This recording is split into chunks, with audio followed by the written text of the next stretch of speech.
Frustasi dengan kondisi Rizik, Kadrun lancarkan hoaks Raja Salman jemput paksa.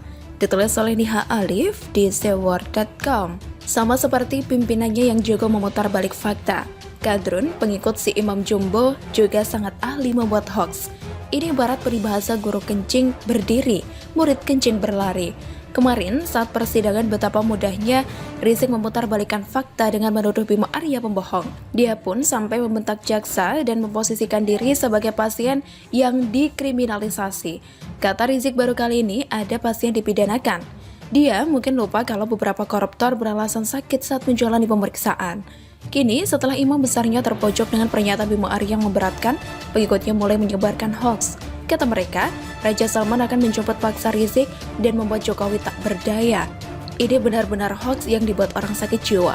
Kalau kemarin saja di Arab Saudi si Rizik harus tinggal di kontrakan sempit dan pulangnya terdeportasi, lantas kenapa sekarang malah dijemput paksa? Kalaupun Raja Salman benar-benar perhatian, harusnya sejak di Arab memberi tempat tinggal Rizik di istana kerajaan. Kalau perlu, mengantar pulang, bukan malah mendeportasi. Hoaks Kadrun yang terbongkar seperti dilansir dari medcom.id. Beredar sebuah video dengan narasi Raja Arab Saudi Salman bin Abdul Aziz menjemput paksa Rizik dari dalam penjara. Video beredar di YouTube. Kanal YouTube jurnalis membagikan video ini pada 14 April 2021. Video berjudul Geger. Raja Salman jemput paksa Habib Rizik di tahanan. Telah ditonton 8.200 orang. Dalam halaman sampul video tersebut terdapat narasi sebagai berikut. Terbungkam, Jokowi makin terpojok, Raja Salman jemput paksa Habib Rizik di dalam penjara. Dari hasil penelusuran tim cek fakta Medcom, klaim Raja Arab Saudi Salman bin Abdul Aziz menjemput paksa Habib Rizik dari dalam penjara adalah salah. Faktanya, tidak ada informasi terkait hal itu. Dalam video berdurasi 10 menit 20 detik itu, tidak ada narasi atau informasi yang menyebutkan Raja Salman menjemput paksa Rizik. Rizik sendiri saat ini masih menjalani proses persidangan di Pengadilan Negeri Jakarta Timur. Pengadilan Negeri Jakarta Timur akan menggelar sidang lanjutan Muhammad Rizik Syihab pada 12 dan 14 April 2021. Sidang beragendakan pemeriksaan saksi itu tidak disiarkan langsung melalui YouTube seperti sebelumnya. Humas Pengadilan Negeri Jakarta Timur Alex Adam Faisal mengatakan, proses persidangan ditayangkan pada 2 buah monitor televisi di lobi depan Pengadilan Negeri Jakarta Timur.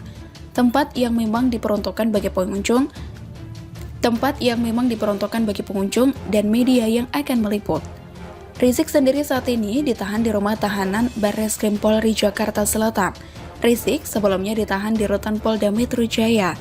Direktur Tindak Pidana Umum Barreskrim Polri Brigjen Andi Rian Jajadi mengatakan, pemindahan Rizik ke Rutan Polda Metro Jaya sudah terlalu padat, termasuk memudahkan pemeriksaan Rizik mengingat 3 kasus yang menjeratnya telah diambil alih oleh Barreskrim. Pertimbangannya, tahanan di Polda Metro Jaya terlalu padat, sekaligus untuk memudahkan penyidik Barreskrim dalam pemberkasan kasusnya, ujar Andi. Klaim Raja Arab Saudi Salman bin Abdul Aziz menjemput paksa Rizik dari dalam penjara adalah salah.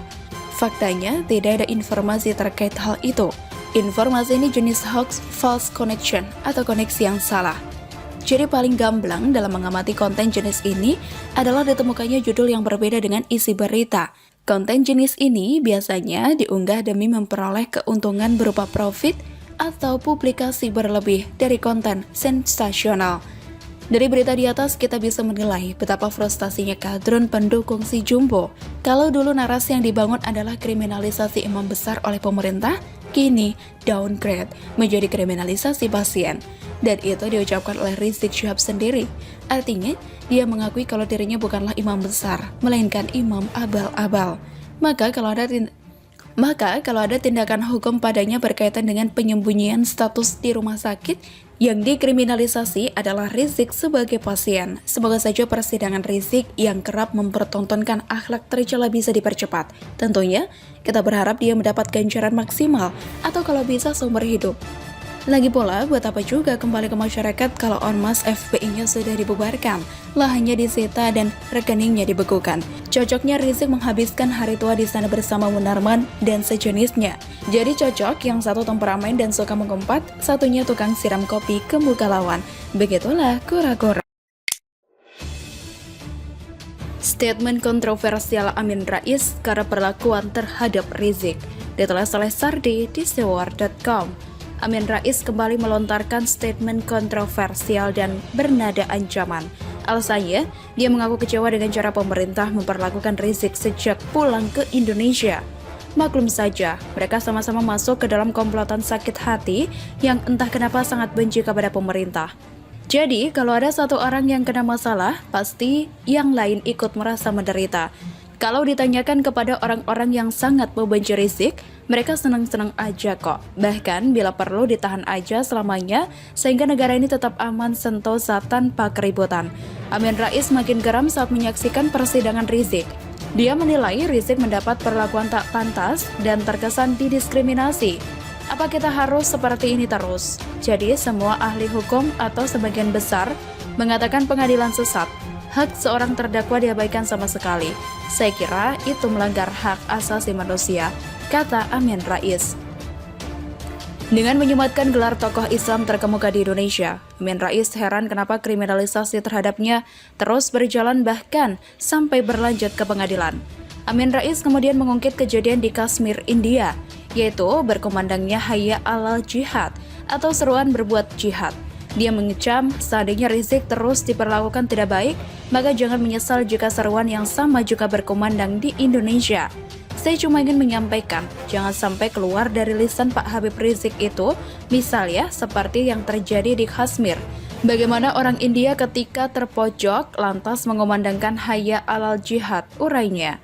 Ini bukan dalam konteks azan, tetapi dari menara masjid Kashmir terdengar seperti itu, menimbulkan keberanian luar biasa. Dan ketika kaum muslimin yang terpojok itu bangkit, kemudian sholat sudah apapun dikorbankan, baik nyawa dan harta. Tegasnya, Amin Rais yakin Rizik tidak pernah berupaya memberontak atau menggulingkan kekuasaan yang sah. Karena itulah Rizik dianggap tidak bersalah dan tidak pantas diperlakukan seperti sekarang.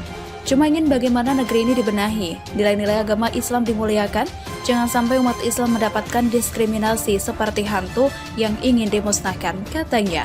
Ada ulama yang mengatakan, Pak Amin, andai kata waktu Habib Rizik itu diborgol kemudian begini, angkat tangan.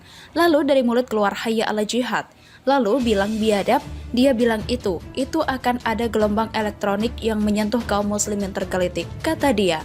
Hahaha, mau ancam ya? Amin Rais masih aja halusinasi akut. Tak sadar diri bahwa dia ini seorang pecundang di dunia politik yang ucapan-ucapannya tidak lebih dari angin lalu yang tidak diperdulikan. Ingatlah, masyarakat yang ingin negara ini damai jumlahnya jauh lebih banyak. Jangan dipikir ancamannya ini menakutkan. Silakan saja kalau memang berani. Sampai tua begini, Amin Rais menjadi tokoh politik yang paling kasihan sekaligus terbuang.